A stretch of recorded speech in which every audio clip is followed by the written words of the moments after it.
Kini kita beranjak ke informasi yang sedang santer viral di media sosial pemirsa. TNI Angkatan Laut dan Bakamla kembali melakukan pembongkaran pagar laut di pesisir utara Tangerang.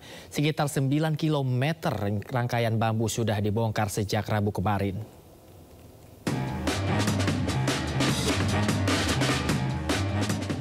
Tim gabungan melanjutkan pembongkaran pagar laut yang berdiri di kawasan pesisir Tanjung Pasir, Kabupaten Tangerang, Banten sejak Rabu. 900 personil tim gabungan, TNI AL, Bakamla, Polair hingga nelayan dikerahkan untuk membongkar pagar sepanjang 30 km ini. Pembongkaran dimulai dari area pantai Tanjung Pasir, Kecamatan Teluk Naga dan berakhir di Pantai Krojo, Kabupaten Tangerang.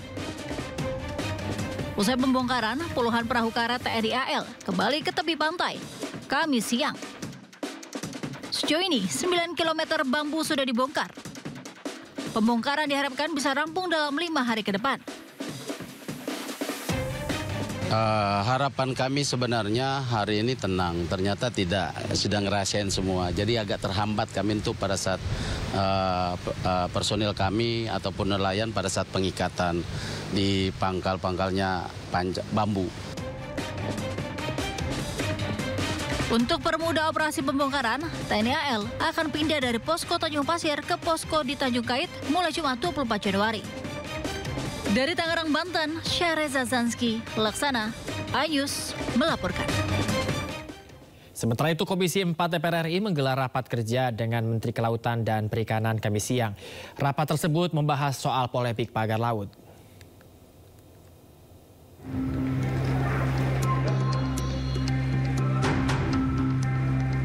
Komisi 4 DPR RI menggelar rapat kerja bersama Kementerian Kelautan dan Perikanan atau KKP buntut dari polemik pagar laut. Rapat dihadiri langsung oleh Menteri Kelautan dan Perikanan Sakti Wahyu Trenggono beserta jajaran di Komplek Parlemen Senayan, Jakarta, Kamis siang. Pada rapat kali ini, Komisi 4 DPR RI mengapresiasi langkah KKP dalam upaya melakukan pembongkaran pagar laut di Kabupaten Tangerang. DPR juga meminta KKP untuk segera melakukan konsolidasi dengan pemerintah daerah dan instansi lainnya untuk penegakan hukum dalam kasus pelanggaran pemanfaatan ruang laut. Komisi 4 DPR pun terus mendesak KKP untuk segera menuntaskan investigasi dan pemeriksaan untuk mengungkap pelaku utama atau pihak yang bertanggung jawab atas pembangunan pagar laut sepanjang 30,16 km di Kabupaten Tangerang, Banten. Mencari tahu siapa di bawah belakang ini. Saya maunya secepat-cepatnya. Tadi saya minta juga secepat-cepatnya, tapi dari kementerian karena ini terkait dengan kementerian-kementerian atau lembaga-lembaga lain. Jadi kita beri waktulah Pak Menteri, mudah-mudahan secepat-cepatnya bisa untuk kepentingan rakyat juga gitu. Jadi saya rasa nggak perlu tanpa harus dikasih tahu, kita juga menekankan supaya kementerian tidak perlu takut dengan oligarki. Sementara itu, Menteri KKP Sakti Wahyu Trenggono menyampaikan ada sebanyak 196 kasus pelanggaran pemanfaatan ruang laut yang ditangani oleh KKP. Menteri KKP pun berjanji akan segera mengungkap siapa pelaku utama di balik pemasangan pagar laut di Kabupaten Tangerang secepat mungkin. Kita sedang melakukan investigasi juga ke sana. Perlu diketahui sudah 196 kasus sebenarnya. Tapi kan selama ini tidak terekspos oleh media gitu. Nah, kemudian di Jakarta ini menjadi sangat sensitif karena situasinya kan sedemikian rupa ya. Jadi tapi kan kita juga langsung bertindak. Jadi begitu itu terjadi kita langsung bertindak seperti yang kami janjikan kepada Komisi 4 DPR RI. Kita akan secepat mungkin untuk mengungkap sesuai dengan kewenangan kita. Kewenangan kita adalah memeriksa dari aspek administratif. Sampai tadi keluar satu kesimpulan bahwa ada baiknya juga kemudian undang-undang yang berkaitan dengan kelautan ini kemudian dilakukan sinkronisasi. Sebelumnya pemasangan pagar laut di Kabupaten Tangerang, Banten ini menuai polemik. Pagar laut bambu yang membentang sepanjang 30,16 km ini sebelumnya sudah dilaporkan sejak bulan Agustus 2024 silam. Dari Jakarta, tim liputan iNews melaporkan. Saat NDP berlangsung, Menteri Kelautan dan Perikanan menjawab beberapa pertanyaan dari anggota Komisi 4 DPR. Di antaranya soal kewenangan KKP serta sertifikat ilegal yang ada di kawasan pagar laut Tangerang dan Bekasi. Batasan kewenangan yang tidak bisa luas. Nah, ini kami mohon juga kepada yang mulia para anggota Komisi 4 DPR RI. Memang kita harus melakukan satu edukasi di tengah situasi zamannya broadband seperti sekarang ini. Kalau kita tidak melakukan edukasi, akibatnya seolah-olah kita yang salah. Contoh misalnya kemarin itu ketika tersiar soal ada HGB atau sertifikat HGB, yang disalahkan tuh Menteri KKP, seolah-olah Menteri KKP yang mengkapling-kapling, padahal tidak seperti itu gitu ya. Bahkan kami pun baru tahu setelah diumumkan oleh Menteri ATR. Tapi yang pasti yang kami ketahui berdasarkan undang-undang memang tidak boleh ada penerbitan sertifikat di laut. Kecuali untuk suku tertentu. Salah satu contoh adalah suku Bajo.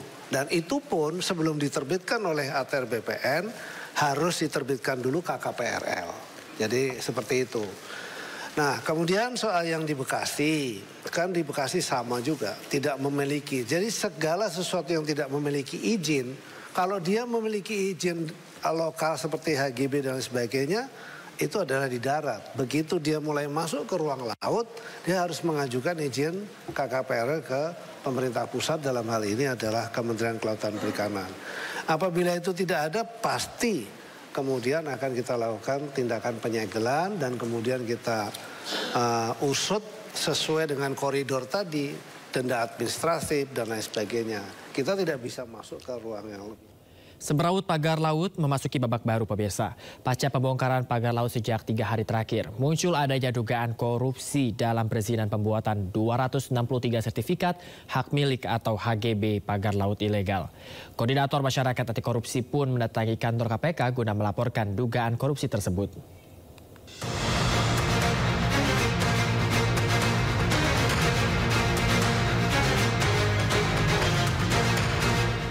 Polemik persoalan pagar laut terus bergulir.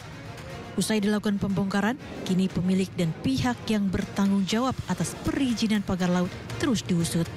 Bahkan kini muncul adanya dugaan korupsi dalam pembuatan 263 sertifikat hak milik atau hak guna bangunan pagar laut ilegal tersebut.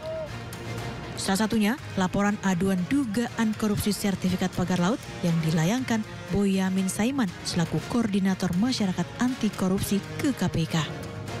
Boyamin mengaku laporan tersebut didasari atas pernyataan Menteri ATR BPN Nusron terkait adanya dugaan cacat formil bahkan material dalam pembuatan sertifikat tersebut. Ini artinya ada dugaan pemalsuan letter C, letter D hingga warkah menyangkut dokumen sertifikat tersebut. Boyamin juga menyebut 2 mantan Menteri ATR BPN sebelum era Kabinet Merah Putih turut bertanggung jawab dalam perizinan surat keputusan sertifikat tersebut. Surat keputusan yang mendasari HGB dan HM itu adalah level menteri. Dan itu saya sebut juga dalam surat saya ada 2 menteri. Yang jelas bukan Pak bukan Pak Nusron Wahid. Nah, artinya yang menteri awal itu menandatangani sekitar 90% dari 200 sekian tadi. Yang 10% menteri setelahnya. Menanggapi hal tersebut, Wakil Ketua Umum DPR RI Sufmi Dasko Ahmad mengatakan pihaknya telah menerima statement pemerintah yang akan secara tegas membatalkan sertifikat HGB pagar laut ilegal tersebut. Kemudian ada yang dilakukan yang isu-isu pada saat ini kan bukan terjadi pada saat pemerintah Pak Prabowo seperti pagar laut, dan kami dari DPR juga sudah menerima statement dari pemerintah bahwa mereka akan tegas membatalkan sertifikat yang ada. Sementara pihak Komisi 4 DPR RI meminta Kementerian Kelautan dan Perikanan segera menuntaskan proses investigasi dan pemeriksaan terhadap pembangunan pagar laut ilegal. Lalu akankah pihak yang bertanggung jawab terhadap dampak kerugian akibat pembangunan pagar laut ilegal tersebut juga akan segera diusut tuntas? Tim Liputan iNews melaporkan.